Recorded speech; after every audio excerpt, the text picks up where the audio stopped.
Hello guys, कैसे हैं आप लोग? Hope you all are keeping fit and fine. So thank you so much for your wonderful response which you people have shown yesterday on my Insight Wellness Clinic. Today again let us talk around one more issue.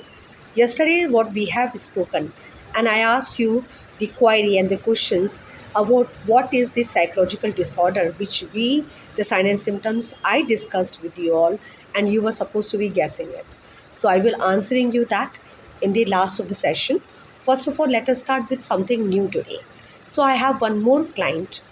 One of my subject, or rather I should say, is a small, tiny child. Okay, of very unique characteristic. And I would like to say, जो things, जो observation थी उसमें, like when the mother and father they brought the child, they noticed the child in early stage, and they brought the child, and the condition they told me that child is not making eye contact. सबसे देख के बात नहीं करता है, ज़्यादातर कोशिश करता है कि बच्चा अकेले रहे, ठीक है ना। एक ही फॉर्म में स्टेयर करना, मतलब किसी को गेज़ करना, डिफरेंट डिफरेंट फिंगर्स हैंड के मूवमेंट्स करना, either shaking the hand very fast, sometime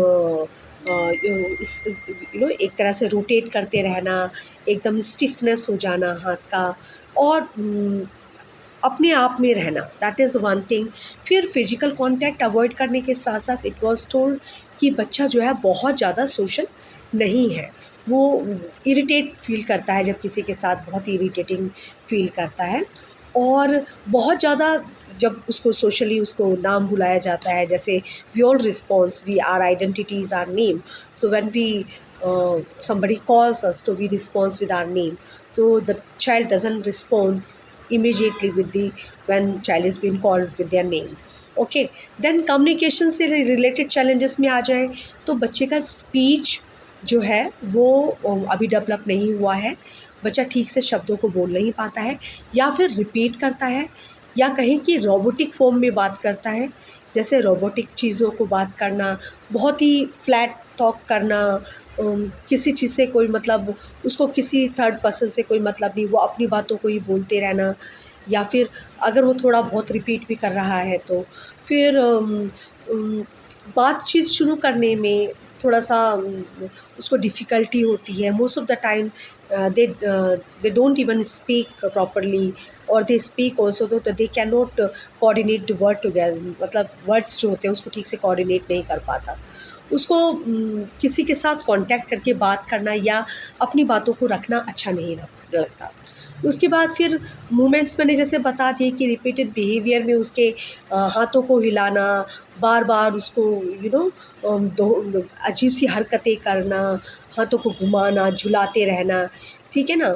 उसके बाद कई सारी जैसे ऑब्जेक्ट्स आते हैं उसके सामने, टॉयज़ वगैरह रखे जाते हैं, तो उसके किसी एक पर्टिकुलर पार्ट में ही उसका बहुत ज़्यादा इंटरेस्ट होना, जो डिसमेंडल कर देते हैं बच्चे, फिर उसको असेंबल करते हैं, तो वो बच्चा जो है वो किसी एक पर्टिकुलर पार्ट में ही बहुत इंटरेस्टेड रहता है।